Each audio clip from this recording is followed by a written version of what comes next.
Are Locked On Spartans, your daily podcast on the Michigan State Spartans, part of the Locked On Podcast Network, your team every day.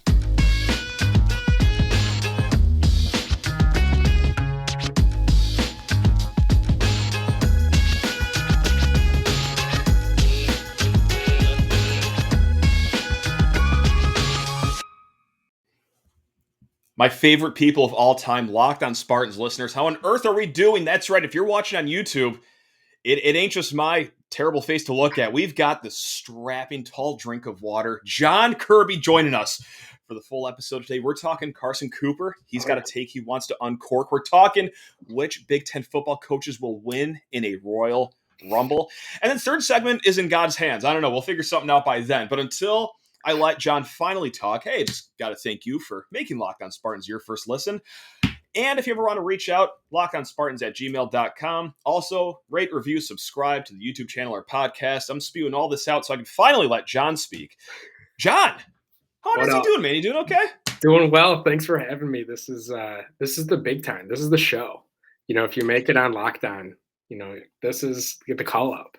I'm excited. See, I like to think that when John Kirby joins your show, that's when it becomes officially big time. So we're just having I'm trying to be like you off right now. This is great. This is awesome. We can do this for 30 straight minutes. Or we can talk about MSU sports. Let's do it. Dealer's choice. What do you want to do? I can do any of those two right now. I think, you know, the people, as much as they want to hear us talk about ourselves, I think they're more interested in the roster construction of the basketball team. Oh, yeah, I guess that's a talking point. Okay.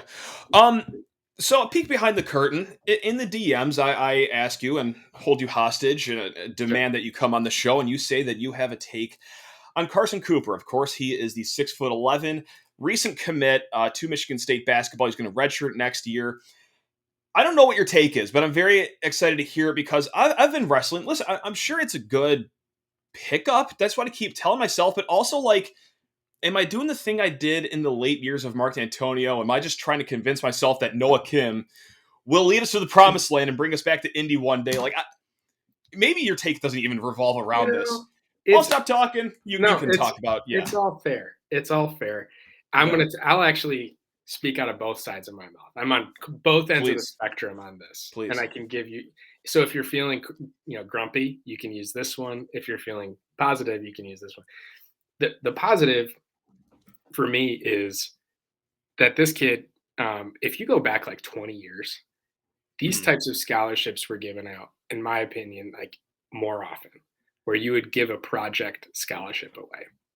And now it's not to say that we should revert back to that, but I think something that's changed very recently with the transfer portal is that it's not viable for any program, any one program to have 13 scholarship players of guys who expect to be in the rotation. Like, that's just not possible. MSU, Izzo, like, he struggles with trimming down the rotation, and he was even happy last year with, 11 or 10. Sure, right. And that's like to his demise. And it's almost like if he doesn't have 13 guys, then he can't play 13 guys, and that's good. So I guess the long take here is, you get a project, you can mold that project clay into something in 3 to 4 years. And if he's not anything, you didn't really lose. It's not like you were going to fill that scholarship with somebody else that was going to be an impact player. They still need an impact 5. Like, nothing changed. Nothing changed. Now, if the bad side of this take of the whole thing is, if this is Tom Izzo saying, all right, roster, right. now we have a problem, right? But sure. Like, to me, it's like, okay, for now on, I think almost every program should expect to maybe go back to their 12th and 13th scholarship should probably be projects. Otherwise, you're just going to the transfer portal to go find this guy in 3 to 4 years anyway. So, I don't know. Yeah, I like that, though. Reverting back to like the old days of giving projects a scholarship. We're going back to the Tom Herzog days. Almost similar everything. Similar build, similar size, similar prospects in high school, from what I remember, at least. Can't teach size either. That's a positive. You can't. No, and also too, like I mentioned this after he originally committed, like this gives Monty Sissoko and Jackson Kohler like a body to practice against, because it's not like you just got 6'11" students walking around Shaw Lane like all willy nilly, and you just Tom pulls up next to them in his SUV and be like, hey, you busy the next few months? You want to come practice against Monty Sissoko and Jackson Kohler? Like, it's just nice to have a tall body in there for nothing else. I mean, so true. Which, listen, I'm sure like he'll be a fine player, whatever. Like that's a mean thing to say. I don't mean anything malicious by he's just a practice squad kid, but we like to find silver linings. We like to find silver linings in the offseason. Well, okay, for the most part, people have reached out and said that I've been a little too negative on the whole offseason as well. And that's fine. Everyone's entitled to their own opinion. And some of the people that reach out actually offer very, very valid reasons why I shouldn't be this down about the offseason. Where are you at, though? Like, are you fine with how the offseason's been going? Are you a little bit more on, like, the nilly side like myself? Or where are you at? I think it's really hard to, like, let yourself feel anyway, because the off seasons are just different now. Like, we've never experienced off seasons where you can just get free agent players. Like, that just doesn't happen. Only 2 years ago, Joey Hauser had to sit out a year. Right. And that was normal. You're like, okay, a kid transfers in, is probably going to have to sit out a year. And only until recently, it's like impact player. So it's like hard for me to like put my finger on where anyone should feel, because like these dates are coming and going where it's like, are more people entering the portal? Oh, okay. Does that mean we're waiting for a better player? I don't know. Like, I have no idea. And we don't have any like data or like past Izzo experiences to see like, oh, he usually waits till like July or whatever. Like that, it's not a thing. We just don't know. So I don't know. I think I think everyone's probably frustrated because you see a lot of action around college basketball, but I will note that like they're going to be okay. Like, they're not going to be great, but as of the roster today, if Max Christie comes back, like it's a decent team. Now, that'd be nice. With that said, though, is this a program that should expect better than having a decent team? That's the other hang up too. It's like a multi-level thing. It's like, okay, well, we're going from, hey, we think we'll be okay, to seeing that we're going to be maybe pretty good, competitive top 3 of the Big Ten. And then it's like, okay, well, it's the other leap. Just like you said, like at the end of the day, this is still Michigan State. And like, yeah, there's a good faction of this fan base for a very good reason that is very disappointed that this is what it's come to. And now we're almost like settling for being okay, just being like maybe the 4th best Big Ten team next year. But that's just unfortunate reality. So I wrestle with it myself like every time I talk about it. It's like, yeah, like we should be at the top of the Big Ten, but and then you feel like this weird the offseason's so funny because it spurs so many like feelings and emotions where you're like, it's horrible. I know. Should I be feeling guilty about expecting them to be great? Like, how privileged of me to just expect them to make the NCAA tournament. Like, they don't have down years. And that's probably fair too. And then it's hard not to look at other programs and compare yourself. And you're like, oh, wow, Duke just lost their coach that like made them who they are. And they're better. Like they just immediately got better. And it's like, Coach K held them back. That's right. Yeah. People are saying. Let it be known. That's right. Roy Williams held UNC back. That's right. Okay, I know we shouldn't talk too much Duke. I just got to put 2 things on the board. Shire's recruiting class is insane. 1. It's bananas. 2, they would finish 8th in the Eastern Conference in the NBA next year. It'd be unbelievable. Insane how good they are. Number 2, when we all know how having 4 top 15 recruits works out for Duke, though. So they should temper their. Yeah, they're great. That's fantastic. The other piece, though, is that they just hired Jai Lucas, Kentucky's assistant, who's like the #1 recruiter in the nation. So like monster recruiter. Already unfair. Yeah. And then I realized something yesterday. Back to Michigan State.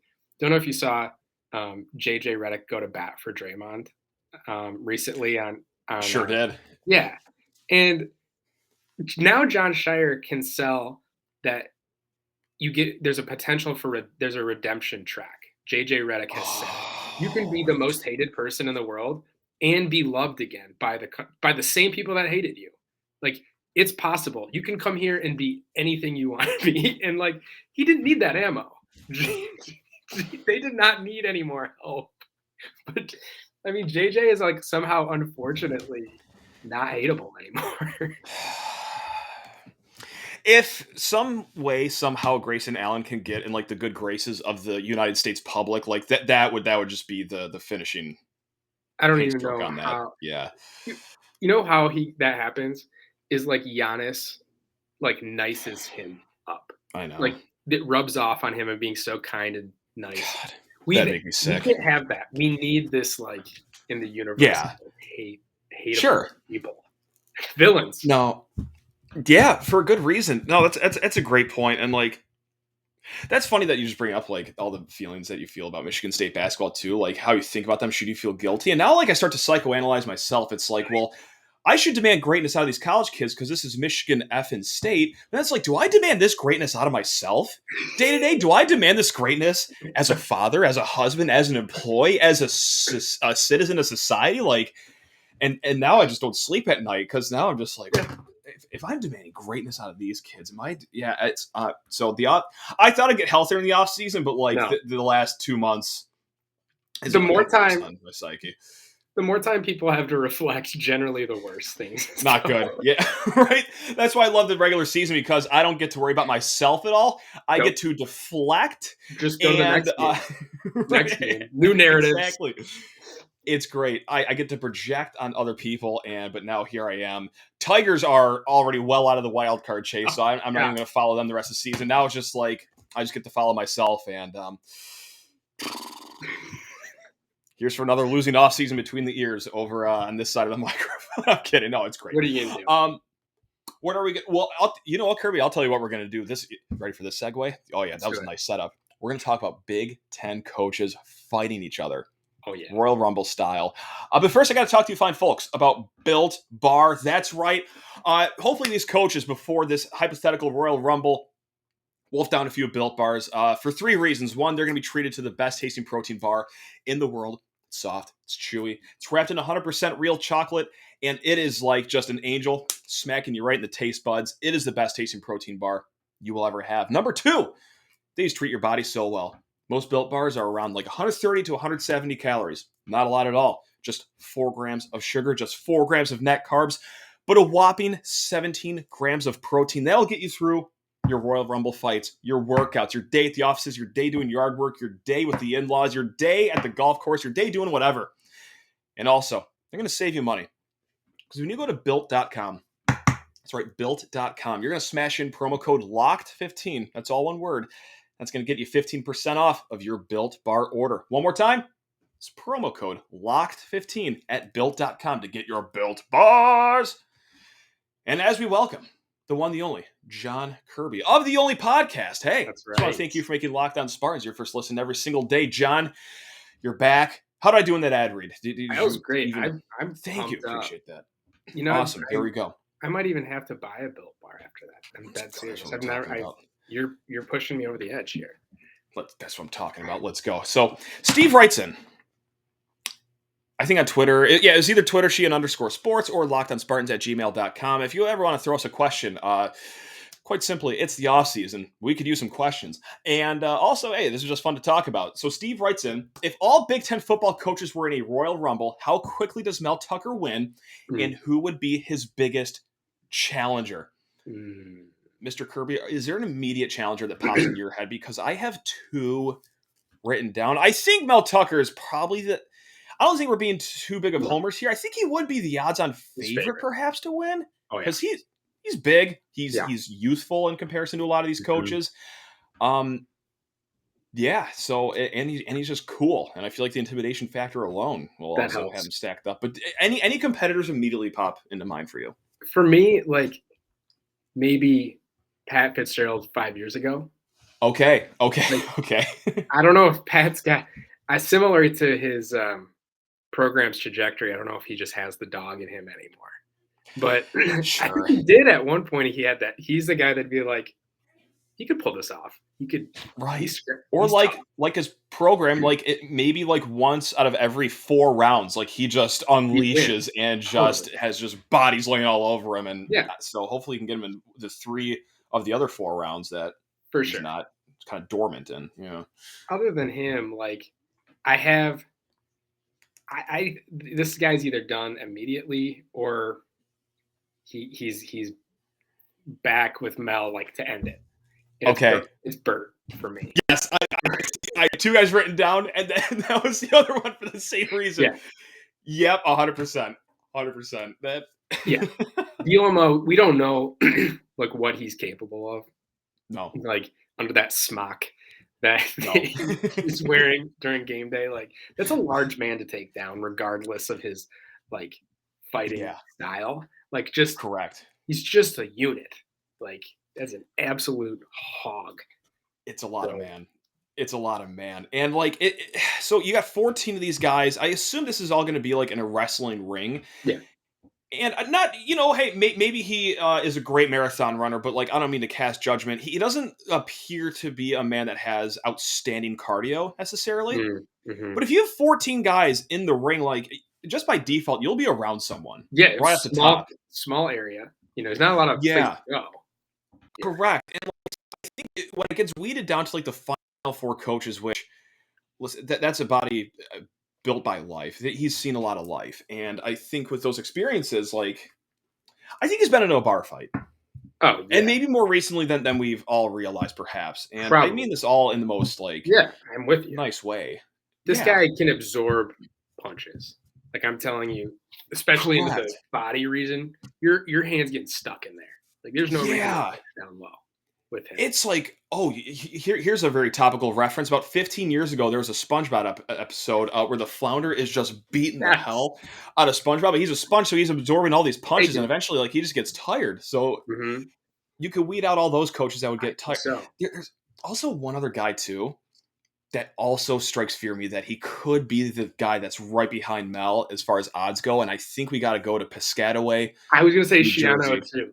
This guy, I know. This guy has seen some things. Like he has. Yeah. And he's got the moxie to like what was his deal in Tampa Bay? Like something along the lines of he did not rub these NFL players the right way. And like I don't think he cared either. So like he's got the moxie to not care about how he talks to like or treats elite athletes. So not afraid. I don't think it's a facade. Usually is a negative. And if like the people who aren't afraid of getting hit, usually you'd think that as a negative. Sometimes it can be a positive because it's like, oh, that person is crazy. Like, I don't want to fight that person because they're willing to get hit tonight. Most people don't wake up and say, like, today I'd get hit. Like, no, I don't want to get hit by anything ever. Some people just are built different and they're just like, I have no problem with that. Chiano strikes me as the guy who like rolls out of bed. It's like, it's been 4 days since I've gotten swung at. That doesn't sit right with my soul. I need to get out there and rub some people the wrong way here. So, like, he talks a big game, but, like, I think he's kind of the guy that, like, backs it up, too. Like, I don't know. Too. Maybe that's stereotypical, like, just me talking about, like, tough, like, Italian-American, like, New Jersey people. Probably but, like, sometimes stereotypes are flattering. I mean this all in the best way possible as far as, like, speaking about Shiano goes. Like, I wouldn't want to, like, be on his bad side. No. So, you know who gets exposed? PJ Fleck gets exposed. Oh, that's a great call. That's runs his mouth a little too much, and then push comes to shove here, and it's not going to go well for him. His best move is to go fight Paul Christ, who wants nothing to do with this fight. That won't go well either. Or like he singles out Kirk Ferentz, but then like I see, and this is what I've been going back and forth on. Does Kirk Ferentz have the old man strength? Or would he just go down like a sack of I just don't potatoes? know if Kirk cares anymore. Like, I just don't know. That's a good point. Like Hunger Games a little bit where like the old person's there and is like, I'll just sacrifice myself. Like, I don't know. I'm out, I ain't going to be here for much longer anyway. It's like no, I think it's I'm terrible with actors, so maybe I got the guy's name wrong, but it's like the Jake Gyllenhaal gif where he's just like blowing it. Fading off into sunset, just like, all right, y'all be well. I'm not even gonna take a punch today. I'll just be over in the sidelines. I'm good. And then there's like Scott Frost, Scotty Frost has all the talent in the world and is just not gonna perform. Right. I feel like that's the guy whose football team would mirror himself the best. It would just be like it would be what a 3-9 season would look like in fighting form, without a doubt. Isn't Loxley like a huge dude too? Yeah, I was wondering about him as well. I just have so little respect for the Maryland football program that like that carries over to how I think about Mike Locksley as a fighter, which makes no sense. I know this is very irrational and makes no sense, but like I got him as an early out just because I can't respect anything going on. I don't think we can be irrational when we're talking about a Royal Rumble between millionaires. Like, there's no real reason for this fight. That's a good point. Tell me your thoughts on Ryan Day, because I think Ryan Day is just too nice of a guy too. Like, I don't think he has that dog in him. And again, this is just like most cliche talk of all time. Because I know, listen, I say this, and like I know that he'd probably, if it got to me and him in a fight, he'd probably knock me out in 8 seconds. But like, as far as other fully grown, weathered football coaches, like I just don't think he stacks up too well. Yeah, I'd say isn't he kind of little, like in comparison to some? I don't know. I'm sure he is.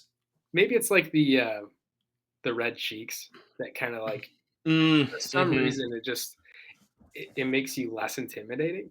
And then the other piece is like, ever since there was that rumor that he was talking about putting 100 up on Michigan. Oh yeah. And then very much did not the next year. Came a few points short of 100. Yeah, came a few. Like, I know that to me, like, somehow carries over to this fake scenario. I like that a lot, actually. I just can't take you seriously if you're going to talk like that. And then that speaks about you as a man. I mean, so I'm a little out on Ryan Day, I would say. And Harbaugh would be a biting guy. He would bite.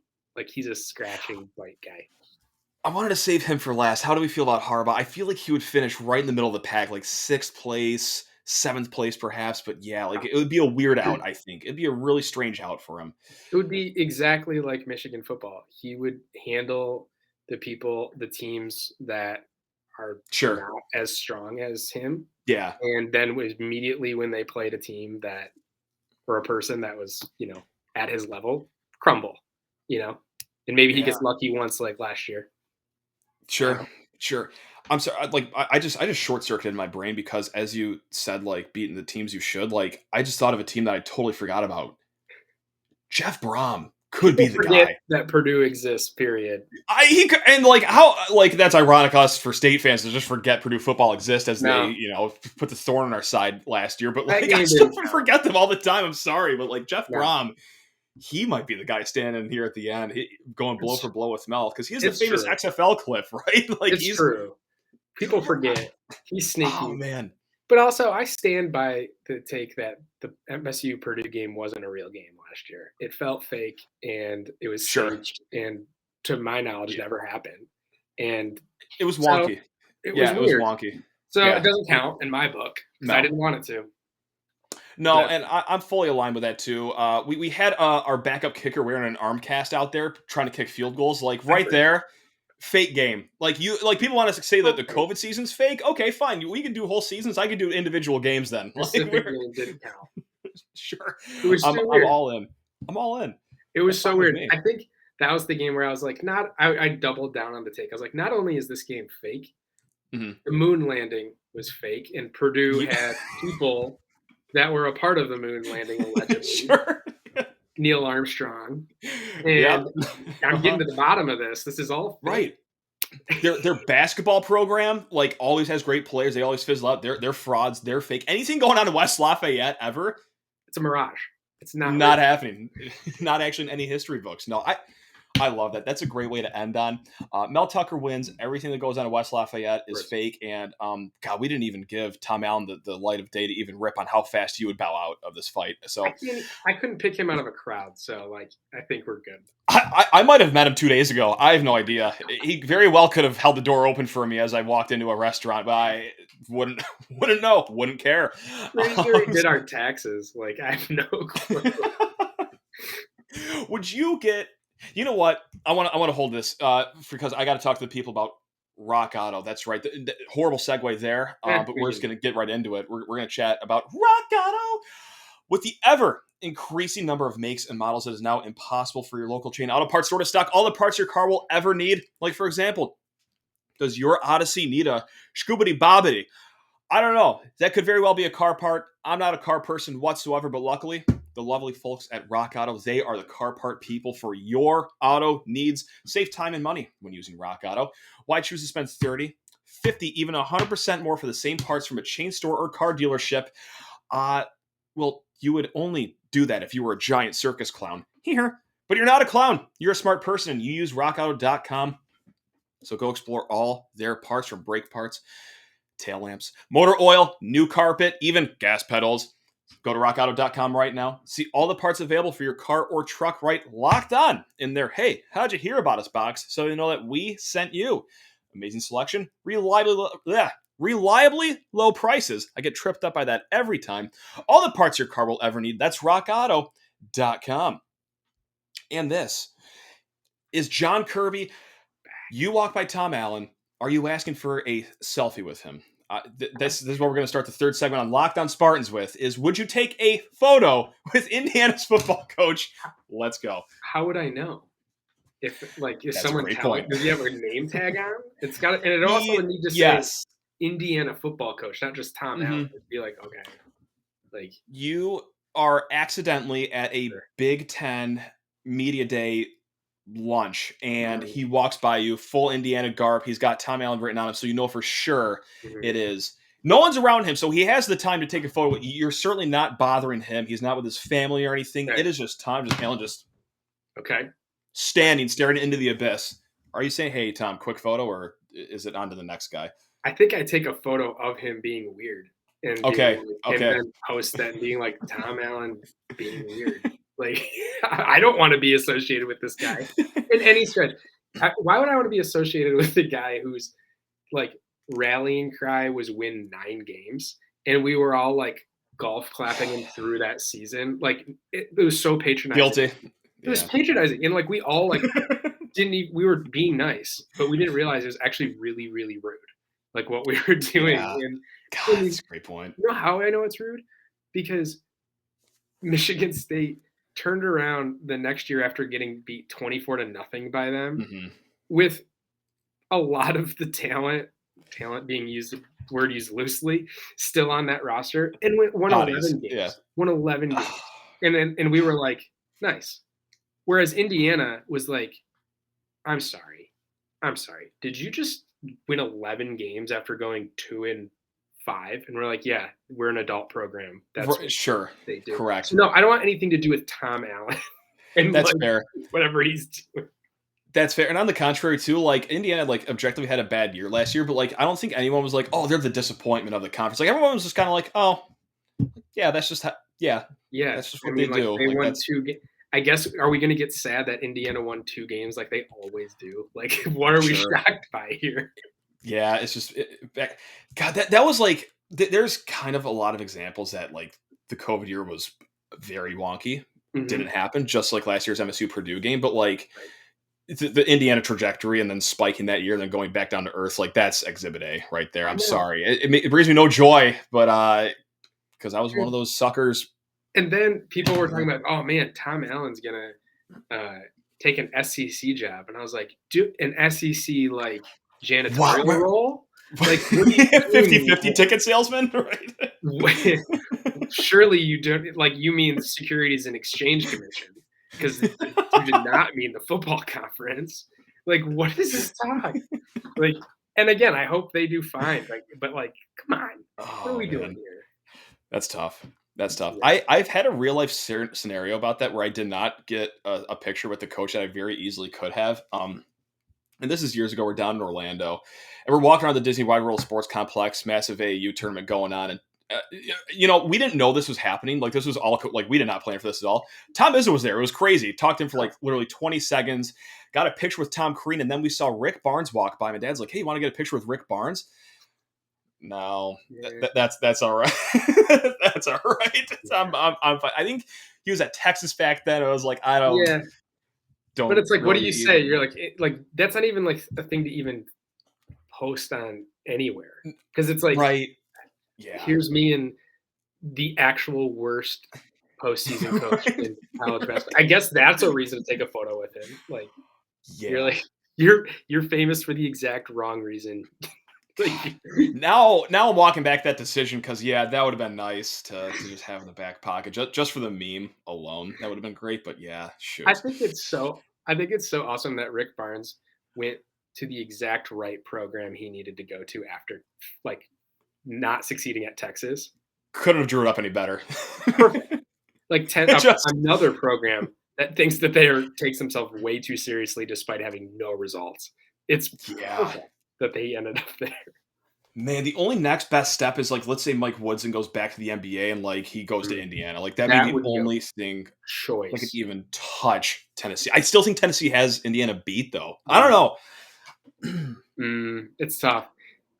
So you know what my favorite thing is, and we can try and tie this back to Michigan State quickly, please, is when there are coaching openings anywhere, and you can just type any name, write any name, say any name, and it's like people will be like, oh, or be like, it's just like this fun game where you say any name, and people will be like, oh yeah, I could see it. Make them say no, or to make them say no is my favorite. Yeah, right. So good. So I was thinking about like when Indiana has a coaching opening, oh my God, it's the peak college basketball because they are dead serious about the names they're saying. And Brad Stevens was a realistic name for them. Yeah. But they don't get that when we are saying names like, just go get Popovich or get like Coach K to come over after retirement. That we're like make Phil Jackson say no. Yeah. We're making John Wooden out of the ground and get him over here or put his ashes back together. I don't know how he's left us, but get him back here by any means necessary. And they're like they're not in on the joke. Like they don't get it. And so correct. I saw recently when they before they got Woodson, they were like, we just got to go get Patino. Let's just make it happen. Like, and I was like, wow, for real? Like you're just gonna just jump straight there, no questions asked. Then why not? They're like, why would we not get Rick Patino? Man, but tying back to Michigan State, I was going to ask you, Matt, what do you think about how long it's been since we've filled that seat on Michigan State's bench with the assistant coach role? I just don't think we're going to do it now. Like Izzo doesn't feel the need to fill 13 scholarships. He doesn't feel the need to fill out one less bench coach positions. One less paycheck. He's like, Alan, I'm saving the program money. Like I'm saving scholarships. I'm saving money. I think you would be nice, actually. Right. A closer parking spot to my office would be well appreciated. But come on, like I know Izzo's like he's huge on NIL, so like maybe he's using that money. He's going to push it to some collective or Ishbia to like potentially. Sure. I love that theory. I'm like, you know what? I'm gonna pat myself in the back there. I like that too. I love that theory. That might be one of my finer ones that I've ever hatched on this podcast because I've hatched some bad ones, really bad ones. But that might be like at a certain point.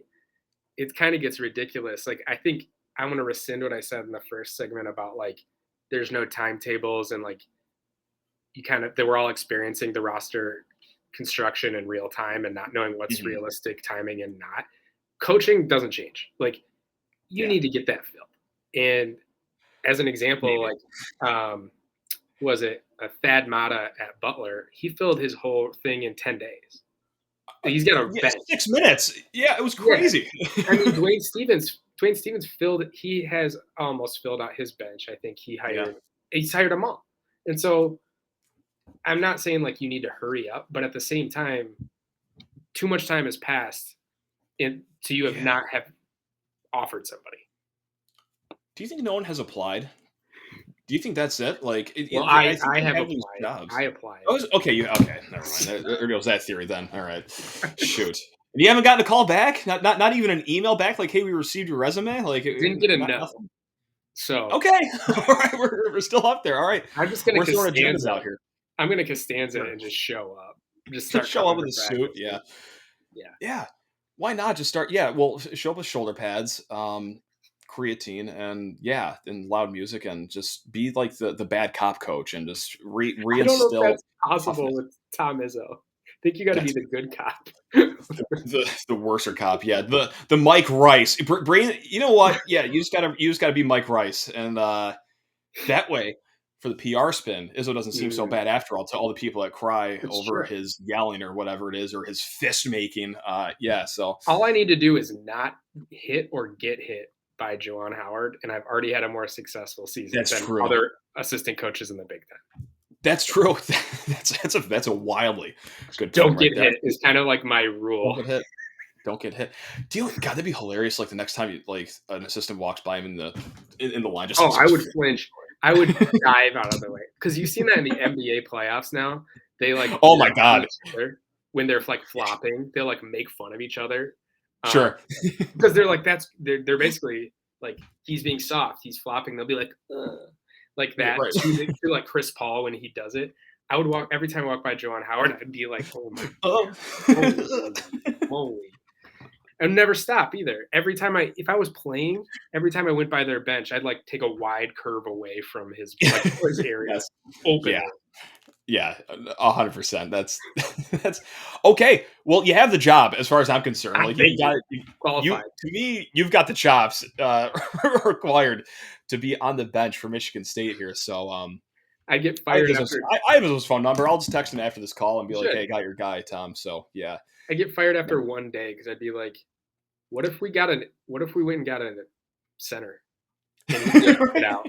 And I'd be like, my bad. That's like showing your phone. You're like looking at your phone like that's weird. Tom, have you ever heard of this transfer portal? People are tweeting about. Like that'd be great. Bring up transfer portal and Twitter in the same sentence, and you will have his fist in your throat. And we should 2-3 zone. We should bring out the 2-3 zone. Yes. This is the time. Get out. It's like, Tom, is that a gun you have in your desk drawer? That's wow. Okay, all right. That's one way to get it done. So okay, well, I'm excited to see you on the bench, John. Thanks, man. I'm pumped to do it this year. Thanks for supporting me on my journey to my dream job. Yeah. And who knows? Yeah. I'm thrilled to have an insider that I have connections with. I will be texting you every hour on the hour about latest developments going on inside. I wouldn't even have like insight. I just tweet everything constantly. Yeah. I would be like, there's no like insider for me. Like, here's what happened. Like, players are in a fight right now, videoing. Yeah, like, currently. Yeah. Well, Izzo just called so-and-so a blankety blank. Oh, boy. Here we go again. Exactly. I like that. So, yeah, you're going to put 24/7 Sports out of business instead of, like, all their VIP threads. Like, you're just no forum meeting of everything. It's great. Live. I'm just the middleman at this point. I just record everything. You are East Lansing, Michigan WikiLeaks. This is great. Alan Haller's going to love you. Tom Izzo's definitely going to love you. So, yeah, that's great. Awesome. The John Kirby statue erected by the end of 2022 here in the sunny shores of East Lansing. Love it, man. This has been great. What a third segment. This has gone off the rails. If anyone is still listening, thank you. I cannot genuinely from the bottom of my heart thank you for listening to this podcast in the off season. Thank you. That's awesome that there are people super into Michigan State sports, and like thought it makes me feel better about myself that there's a community of people that are like super into the same things we are. And you know what? To go back to the psychoanalyzing conversation, it's like, oh, so like it's normal to care this much about college sports year round, or is it that like there are just a lot of sick people like us? Like I can't make sense of it. I don't want to make sense of it, quite frankly. But yeah, that's. Are we all just enabling each other? Is that part of the problem here? I think we're in an unhealthy cycle, but like I'm not going to stop it. Like I'm going to continue it. I can't get off the train. It's like, oh, maybe you should give it a break. Like maybe you should give talking a break and your ideas a break. So yeah, that's not today. Yeah, not next year either. Probably not next decade. Not maybe 2 decades. I'll stop because I'll be dead because I've put too much stress on my body and mental well-being on 18 to 22-year-olds playing sports. I'm ready to walk away when Mel wins a natty. Like I will be able to. I will consider taking a step back after that. And then I'll just end up coming in even hotter every day. Of course. Like I'll just I'll just be more all in. Oh, of course. Yep. That's it. Well, John, this has been delightful. And thank you so much for coming over on time. I said 25-ish minutes, and here we are rearing up on 40-ish minutes or so. So this is great. Lovely way to kill the middle of a day on a work day, nonetheless. So if you are either of our bosses, we recorded this after working hours. This has been recorded at 6 p.m. sharp, Central Time Zone. So yeah, thank you for that. This has been great. John Kirby, you're the best. Go follow him, John_Kirby. Go listen to his work. Him and Austin Smith do a fantastic podcast. The only podcast. You guys are the best, man. So awesome. Thanks for having me. Absolutely. Until next time. See you, man. Go Green, baby.